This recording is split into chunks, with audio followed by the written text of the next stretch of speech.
Wales versus France in the third quarterfinal of the Rugby World Cup. Check out this video for my opinion.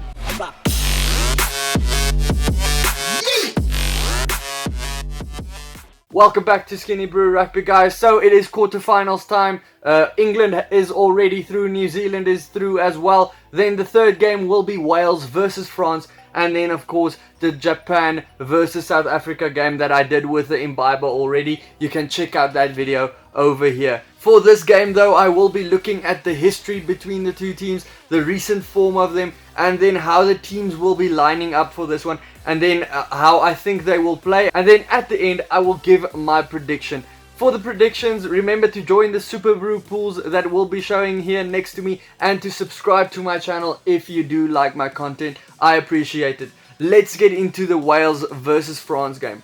Wales, they have been dominant over the last 10 games between these two teams. Going back to 2011, they've won 7 out of 10 games. The last win for France is in the 2017 Six Nations, and then the form for Wales in this World Cup, 4 out of 4, and they haven't been as convincing as one would have hoped. Look, they've won all of their games, but some of the times you would have thought they would win a little bit further, but hey, still they have won all of their games. France, though, they won by 2 against Argentina, then 24 over USA, 2 points again over Tonga, and then the last game against England was cancelled. So it was 2 very narrow games that could have been lost by a penalty or a drop goal. Some might have said in the England game that they wouldn't have gotten any points by how England have been playing. So a lot of people are saying France is pretty lucky to be in the quarterfinals. But hey, France is a team that does pitch up in World Cup quarterfinals. They do have the tendency to just one week be a completely different team than another week. Let's look at the teams for the week. Wales selected a strong front row with Jones, Owens and Francis, and they are going up against Poirot, the captain, Gerardo from France, he is back in the side, and then Slimani, the great scrummager in that side. So the battle up front, I think, is going to be a good one. The second row for Wales, they have Ball and Alan Wynne-Jones, who is the captain of the side. He's just such an experienced side. He's just key at line-out times, just the calls that he makes. But the thing that he is going to be key in this match is just the decisions that he makes. He is a great decision maker, especially in key games. The locks for France, Leroux and Vermaelen, they're going to really be a good challenge for the Welsh side as well. But I think the Wales side does have a little bit of an edge in this one. Then the loose forwards for Wales, 6 is Wainwright, at 7 the ever impressive Tipuric, and then Navidi at 8 for Wales.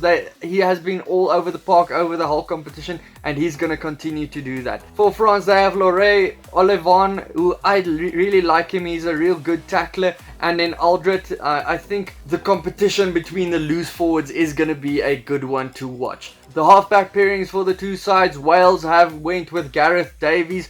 He's been great in this whole competition. He's just that intercept king that Wales need. Every now and then he just pops up and gets that great interception, so that's good for them. And then Dan Biggar at number 10 is going to be very important as well. Just how he manages the game with his experience as well over the pretty much inexperienced halfback pairing of France. They have Dupont, and then they stick with the very young Ntamak at number 10. His goal kicking has been a bit of an issue through the World Cup, I would say. Lopez on the bench has done a little bit better for me, and especially because he is a bit more experienced. I think this might have been the chance to put him in, but they are sticking with their young guns. They are there for a reason. They can do it. I've seen them play better than they have, so let's see how they go in this one. Number 12 and 13 for Wales is Parks and Davies. It's not their greatest tournament so far. Look, they have had some impressive moments, but when you compare them to other centre pairings in the competition, they're not really standing out over them. The incredibly dangerous centres for France, they have Fiku and then Fakatawa on the outside centre. He's in great form, and those gaps that he hits, and the ability for him just to link up with the wingers outside is just a very dangerous prospect for them. For Wales, the guys that have really had a great season thus far, the joint top scorer of the competition before this weekend, Adams, North is out wide, he's always dangerous. And then Jackass's own Stevo, Lee Williams, he's also impressive at the back. They are going up against Uget, who can really miss some tackles every now and then. He can slip off of them. Against North, that might be an interesting battle, especially if he needs to make a lot of tackles. Pinar is on the other wing. He's been a prolific runner. He just can cut infield as well, which makes him very dangerous. He's quite big as well. And then the fullback Medard. The bench for Wales is D, Carey, Lewis, Beard, Moriarty, Williams, Patchell, who's been doing a great job every time he comes onto the park. His goal kicking has been immaculate. And then Watkin. The bench for France, Chat, Bailey, Setiano, Gabriela Guy, Picamole, who is just so experienced on the bench, and then Seren, Lopez, who I think is going to be an important introduction when he comes on, and then Ratez. The scrums are going to be pretty even in my eyes. Lineouts, I think Wales are a bit better. Loose forwards probably also in Wales's favour.